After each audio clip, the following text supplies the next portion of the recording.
Hello, and welcome back to another episode of NOTaR. So today we've got a beautiful bit of maintenance, but I've already attempted to do this once. So we obviously did the spark plugs, which is the video that's already come out, but I went to do the oil change at the same time and the sun plugs rounded off.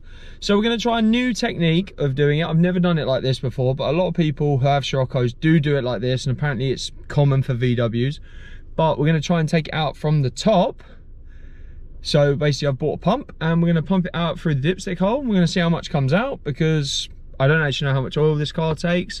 And then obviously I can let you guys know, so if you're doing it you can order the right amount. But yeah, we're going to see how it goes. I'm just warming up the car now because you need to take the oil out hot. So that's the first port of call, and then we're going to start pumping. So let's get to it. So we got a lot of conflicting information online, so I got quite a few litres just to make sure that we had enough. Got your oil filter, obviously, and also because obviously I've never changed the oil in this car, I got a sump plug as well, because let's be honest, you can never tell if someone's gonna like wrenched on it and stuffed it up. So that's going to be our quick little service today. So the first port of call when you're draining your oil is to remove your oil cap, because then it can allow the oil to drain sooner or quicker. And also here is the location of the oil filter. So with that I got under the car, and as I said in the intro, the sun plug was completely rounded off. So we're going to take the oil out from the top and replace the sun plug at a different time. So obviously you want to warm up the car, and then you want to slide the hose as far down as you can get it. That might need some twisting, but make sure you get right to the bottom. So once you're sure that it's in the oil, start pumping, and after 4 or 5 pumps you should see it coming up the hose.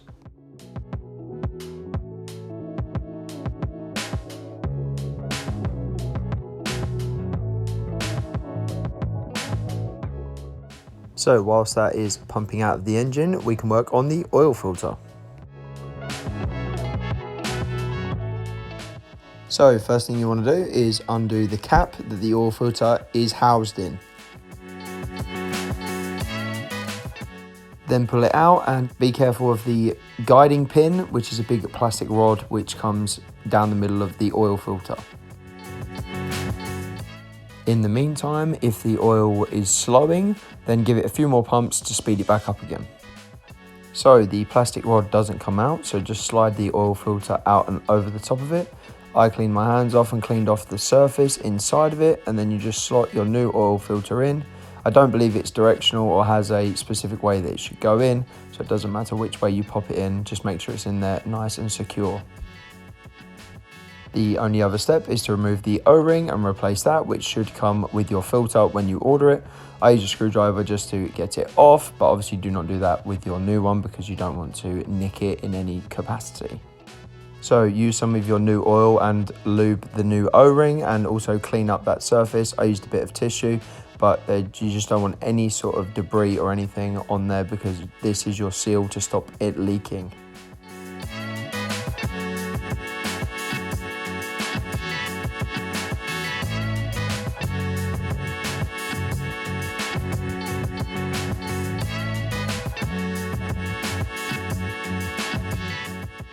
So with the filter element changed and the O-ring replaced, we're ready to put it back in the car. In the meantime, you may want to twist and shove the hose for the pump, just to make sure that you're getting every last drop that you can out of the sump. So give it a clean and just make sure that you put a bit of oil in there, just to make sure that everything seats nicely when you're doing it up. But the installation is just the reverse of the removal process.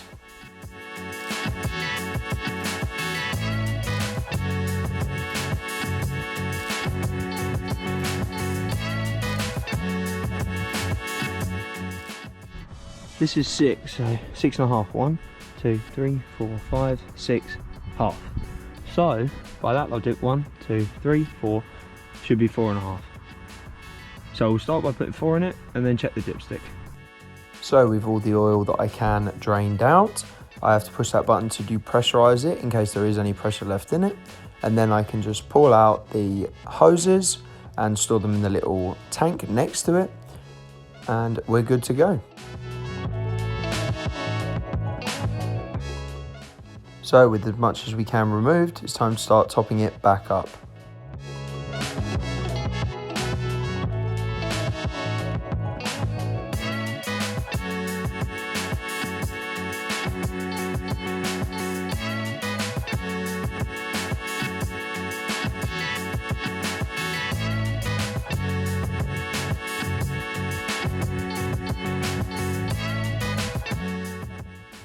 As you can see, the line is a little low, so I'm going to add another litre of oil.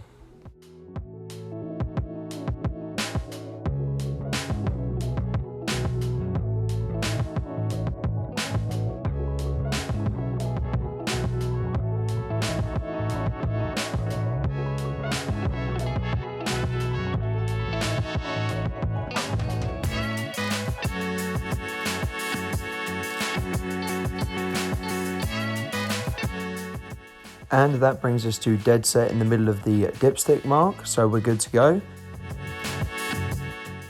Here is a little mileage timestamp, so we know when I service it next how many miles we've had in between. So the only thing left to do is run the car, make sure there's no oil leaks, and then once the oil was settled again, we check the dipstick one last time, and then that is it all buttoned up.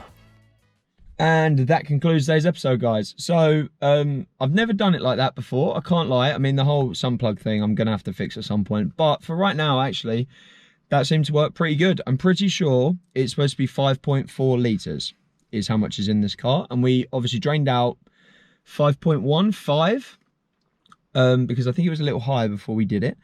So yeah, I mean, it's left 300 mil in there, but it's a lot more convenient. You haven't got to jack the car up, so I'm more likely to service the car more often, which will then obviously offset the fact that we're leaving a slight amount of residue. I did get it quite warm. I got it to about 80 degrees, maybe a bit bit cooler, just to make sure that everything was really circling round and we could pump out as much as possible and also as much debris as possible. But the car is actually running really good. Between the spark plugs and this, I've actually seen a gain of maybe like 40 miles per gallon out of a tank. 40 miles per gallon? 40 miles per tank, which seems pretty insane. I've never had a car react that well to, I don't know, some basic maintenance. Maybe the maintenance from the dealership didn't actually get done. We never know. But please like the video and comment down below, and I will see you in the next episode. Cheers, guys.